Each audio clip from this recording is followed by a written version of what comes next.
Right ఇక ఢిల్లీ పేలుడు ఘటనపై ప్రధానమంత్రి నరేంద్ర మోడీ మాట్లాడుతున్నారు లైవ్ లో చూద్దాం. आपने दिखाया है कि नेशन बिल्डिंग केवल जीडीपी से नहीं बल्कि मानवता की भलाई से होती है. साथियों, भारत और भूटान की फ्रेंडशिप को मजबूती देने में भी उनका बहुत बड़ा योगदान रहा है. आपने जो नींव रखी है उस पर हम दोनों देशों की मित्रता निरंतर फल फूल रही है.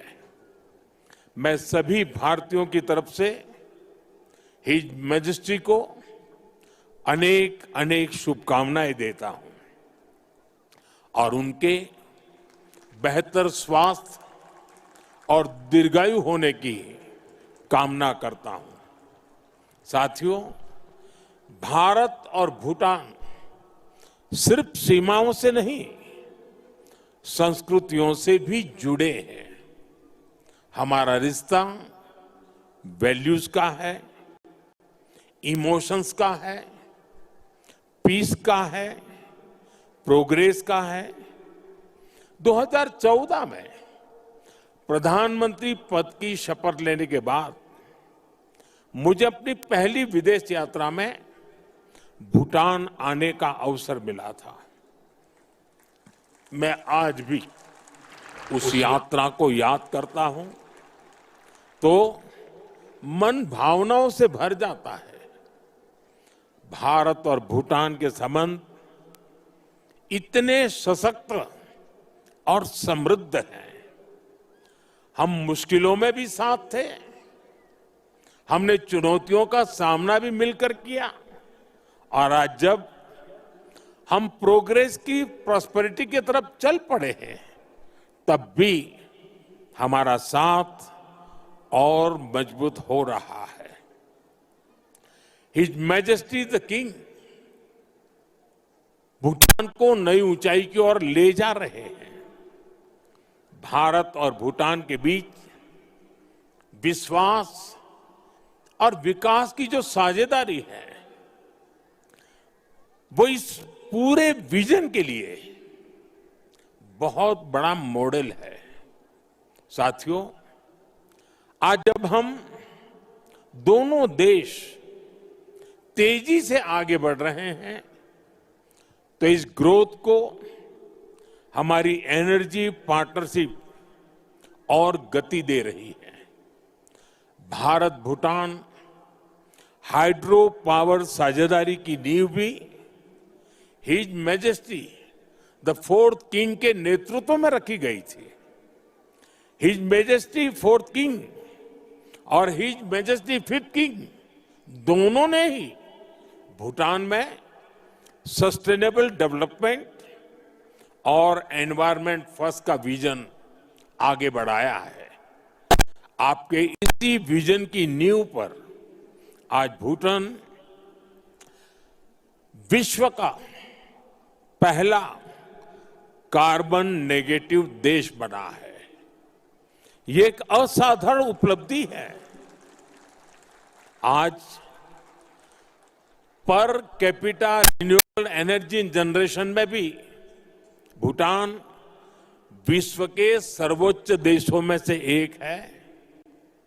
साथियों, भूटान आज अपनी इलेक्ट्रिसिटी 100% रिन्यूएबल स्रोत से उत्पन्न करता है. इस क्षमता का विस्तार करते हुए आज एक और बड़ा कदम उठाया जा रहा है.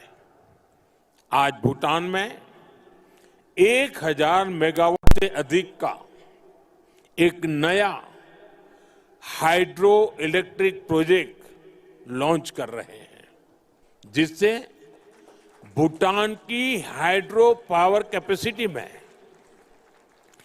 40% की बढ़ोतरी हुई है. इतना ही नहीं, लंबे समय से रुके हुए एक और हाइड्रो इलेक्ट्रिक प्रोजेक्ट पर भी फिर से काम शुरू होने जा रहा है. और ये हमारी पार्टनरशिप सिर्फ हाइड्रो इलेक्ट्रिक तक सीमित नहीं है. अब हम सोलर एनर्जी में भी एक साथ बड़े कदम उठा रहे हैं। आज इससे जुड़ी अहम समझौते भी हुए हैं। साथियों, आज एनर्जी कोऑपरेशन के साथ साथ भारत और भूटान की कनेक्टिविटी बढ़ाने पर भी हमारा फोकस है। हम सभी जानते हैं, connectivity creates opportunity and opportunity creates prosperity. इसी लक्ष्य के साथ आने वाले समय में गैलेफू और सामर्थ्य शहरों को भारत के विशाल रेल नेटवर्क से जोड़ने का फैसला लिया गया है।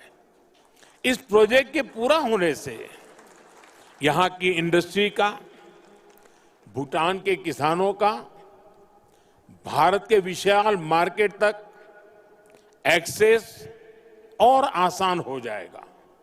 साथियों, रेल और रोड कनेक्टिविटी, इसके साथ साथ हम बॉर्डर इंफ्रास्ट्रक्चर पर भी तेजी से आगे बढ़ रहे हैं। हिज मैजेस्टी ने जिस गैलेफू माइंडफुलनेस सिटी के विजन पर काम शुरू किया है, भारत उसके लिए भी हर संभव सहयोग कर रहा है।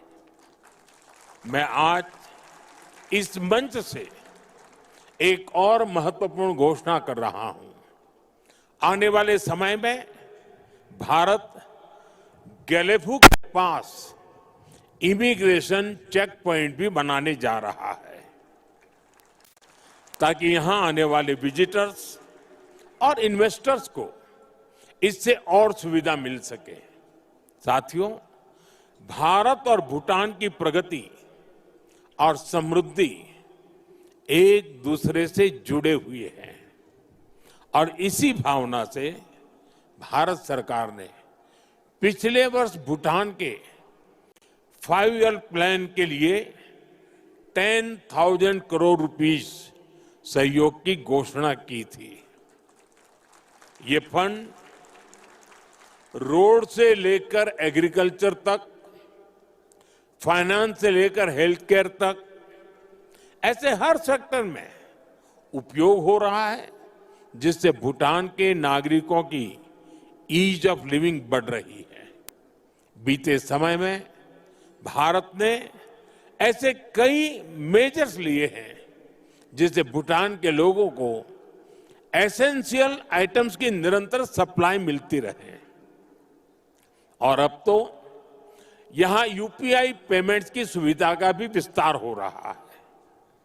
हम इस दिशा में भी काम कर रहे हैं कि भूटान के नागरिकों को भी भारत आने पर यूपीआई सुविधा मिले।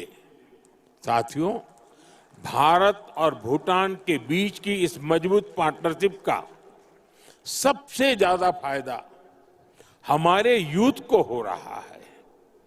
His majesty national service voluntary service और इनोवेशन को लेकर बेहतरीन काम कर रहे हैं और हिज मैजेस्टी का यूथ को एम्पावर करने का जो विजन है, उन्हें टेक एनेबल बनाने की जो सोच है, उससे भूटान का युवा बहुत बड़े लेवल पर इंस्पायर हो रहा है। Education, innovation, skill development, sports, space, culture, ऐसे अनेक